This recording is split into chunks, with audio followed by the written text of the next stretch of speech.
Hello बच्चों, आइए देखते हैं प्रश्न। दूरी सूत्र का प्रयोग कर दिखाइए कि बिंदु ए कोष्टक में 1, 5, कोष्टक में 2, 4 और 3, 3 संरेखी हैं।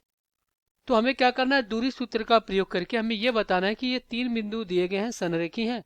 तो इसके लिए हम क्या करेंगे, यहाँ पे मुख्य अवधारणा लिखेंगे, मुख्य अवधारणा। तो ये क्या होगा इस प्रश्न के लिए। तो देखिए, ये तीन बिंदु मिलकर क्या कर सकते हैं, एक त्रिभुज बना सकते हैं, या तो एक रेखा पे हो सकते हैं।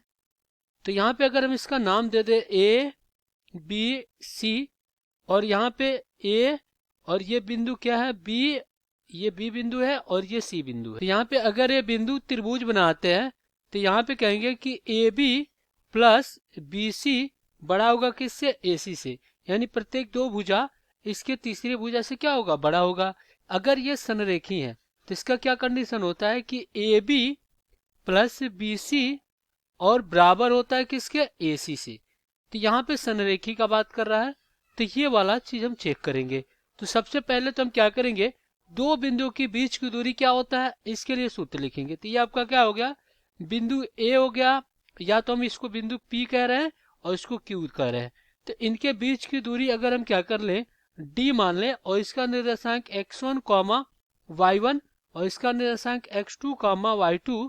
तो इनके दो बिंदुओं के बीच की दूरी क्या हो जाएगा, d बराबर वर्गमूल में y2 माइनस y1 इसका वर्ग हो जाएगा, और प्लस x2 माइनस x1 का वर्ग हो जाएगा। ये हो जाएगा आपका दो बिंदु के बीच की दूरी का सूत्र। तो चलिए दिए गए प्रश्नों को हल कर लेते हैं। तो यहाँ पे हम क्या करते हैं, ये जो तीनों बिंदु है यहाँ पे दर्शा ले रहे हैं। चलिए यहाँ पे एक हो गया 1, और एक हो गया 2, 4 और एक हो गया कितना 3, 3। तो यहाँ पे देखिए ए बी का बीच की दूरी निकालते हैं, ए बी तो क्या हो जाएगा, वर्गमूल में यहाँ पे x1 क्या हो जाएगा, देखिए अगर हम x1 x2 लिखे इनके बीच की दूरी के लिए तो क्या हो जाएगा, x1 आपका 1 हो जाएगा, y1 आपका 5 हो जाएगा और x2 आपका 2 हो जाएगा और y2 आपका कितना हो जाएगा, 4 हो जाएगा। तो यहाँ पे y2 यानी 4 माइनस y1 कितना है 5 है, तो ये हो गया 5 और इसका क्या हो जाएगा, वर्ग हो जाएगा। और फिर प्लस क्या हो जाएगा, x2 माइनस x1 तो 2 और माइनस कितना 1, इसका क्या हो जाएगा, वर्ग हो जाएगा। तो ए बी बराबर वर्गमूल में क्या हो जाएगा, देखिए -1 तो -1 का क्या हो जाएगा, वर्ग हो जाएगा, और +1 का क्या हो जाएगा, वर्ग हो जाएगा। तो माइनस का वर्ग प्लस 1, 2, तो यानी वर्गमूल में कितना आ गया, 2 आ गया। यानी कि ए बी यहाँ पे देखा जाए तो कितना आ गया, वर्गमूल में 2 इकाई आ गया। यह हमें ए बी मिल गया। अब इसी प्रकार हम क्या करते हैं, बी सी ज्ञात कर लेते हैं। तो बी सी क्या हो जाएगा, देखिए यहाँ पे बी सी की बात करें तो यहाँ पे बिंदु क्या हो जाएंगे, x1 क्या हो जाएगा, x1 2 हो जाएगा, y1 कितना हो जाएगा, 4 हो जाएगा, और y2 कितना हो जाएगा, ये भी 3 हो जाएगा। तो यहाँ से क्या हो जाएगा, y2 यानी 3 माइनस 4 इसका वर्ग, और प्लस यहाँ पे क्या हो जाएगा, x2 माइनस x1 तो 3 माइनस कितना 2 इसका वर्ग हो जाएगा। तो यहाँ पे वर्गमूल में क्या हो जाएगा, देखिए -1 का वर्ग 1 हो जाएगा, और यहाँ पे क्या बचेगा 1 तो +1, तो बराबर में आपका कितना आ गया, वर्गमूल में 2 आ गया। तो BC भी कितना आ गया, वर्गमूल में 2 इकाई, ये भी हो गया।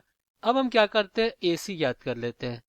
तो AC देखिए ये क्या हो जाएगा, अब इसके लिए जो x1 होगा वो कितना हो जाएगा, ये हो जाएगा 1, x1 और x2 कितना हो जाएगा, 3 हो जाएगा, और y1 कितना होगा आपका 5 होगा, और y2 कितना होगा, ये 3 होगा। तो चलिए 3 माइनस 5 इसका वर्ग हो जाएगा, और प्लस यहाँ पे क्या हो जाएगा, यहाँ पे 3 और -1 इसका वर्ग हो जाएगा। तो इस प्रकार कितना हो जाएगा, देखिए इधर क्या बचेगा अपना -2, तो माइनस का 2 का वर्ग क्या हो जाएगा, माइनस का वर्ग प्लस 2 दूना का 4 हो जाएगा, और फिर प्लस यहाँ पे क्या बचेगा, 2 दूना का 4 बचेगा। तो यहाँ से आपका क्या हो जाएगा, AC बराबर वर्गमूल में 2 का वर्ग और गुणे में कितना 2, 2 दूना 4, 4 दूना 8 हो गया। तो यहाँ पे AC कितना आ जाएगा, ये आ जाएगा 2 वर्गमूल में 2 इकाई, 2 वर्गमूल में 2 इकाई। तो यहाँ पे हम क्या करते हैं, देख लेते हैं, AB प्लस BC और बराबर होगा किसके, AC के।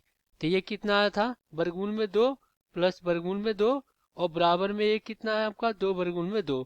तो देखिए क्या आ गया, 2 वर्गमूल में 2 बराबर आ गया 2 वर्गमूल में 2। तो इस प्रकार यहाँ पे कहेंगे कि अतः दिया गया बिंदु क्या है, संरेखीय है। तो यहाँ पे लिखेंगे अतः अतः यह तीनों बिंदु संरेखीय है, संरेखीय है। आशा करते हैं बच्चों ये प्रश्न आपको समझ में आया होगा। धन्यवाद।